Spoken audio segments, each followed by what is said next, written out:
আসসালামু আলাইকুম, নমস্কার, সত শ্রী অকাল। আবার আপনাদের কাছে এসেছি ডায়াবেটিক টুর দুটি কমন অসুখ নিয়ে। সেটি হলো যারা ডায়াবেটিক টুতে ভুগছেন, যাদের ট্যাবলেট খেলে সুগার কমে বা জেনেটিক বা ফ্যাটি হয়ে যাওয়ার জন্য তাদের 2-1 বছরের মধ্যে দেখতে পাওয়া যায় যে তাদের প্রেশার, সুগারের সঙ্গে প্রেশার, কোলেস্টেরল বেড়ে গেছে। নানান রকম জীবনযাত্রার সঙ্গে এই অসুখটি এত দ্রুত ছড়িয়ে পড়ছে যে এটা চিন্তার কারণ হয়ে দাঁড়িয়েছে। কোলেস্টেরল রক্ত চলাচলে বাধা দেয়, হার্ট অ্যাটাক করতে সাহায্য করে এবং প্রেশার, কোলেস্টেরল বা হার্ট অ্যাটাক এইসব অসুখগুলো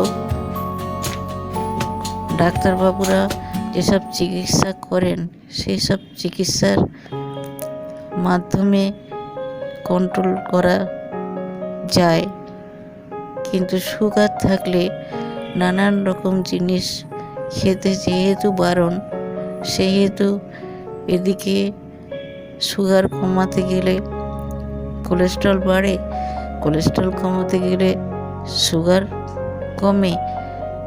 এরকম নানান ধরনের পারিপার্শ্বিক অসুবিধে মানুষকে দিতে বিরক্ত করে তোলে।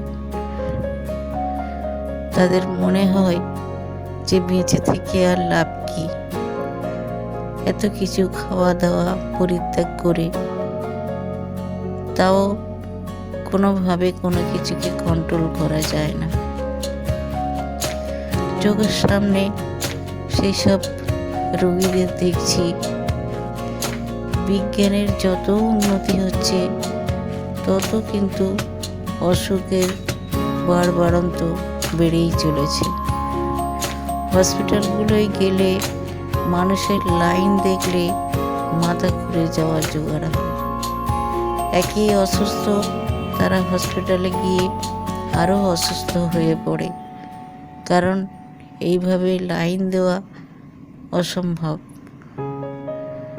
কারণ সবার আর্থিক অবস্থা এমন নয় যে ডাক্তারবাবুদের 1200-1500 টাকা ভিজিট, তার সঙ্গে সব কিছু টেস্টের করিয়ে সুস্থ থাকা খুবই কষ্টকর। তারা কাজ করবে না শরীর ঠিক রাখবে, না চিকিৎসার জন্য টাকা পয়সা জোগাড় করবে।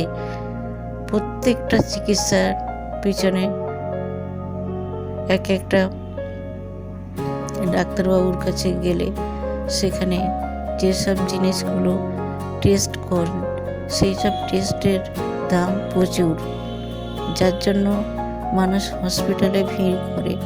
হসপিটালে ভিড় করলেও কী হবে, কারণ গাড়ি ঘোড়া করে আসতে তাদের গাড়ি ভাড়াও খরচা হয়, সারাদিনের ব্যাপার হয়ে যায় লাইন দিয়ে।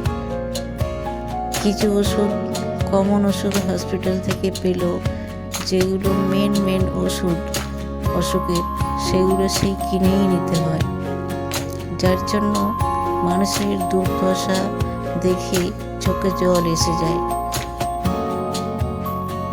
বেশি দিন তারা বেঁচে থাকার মতো অবস্থায় থাকে না।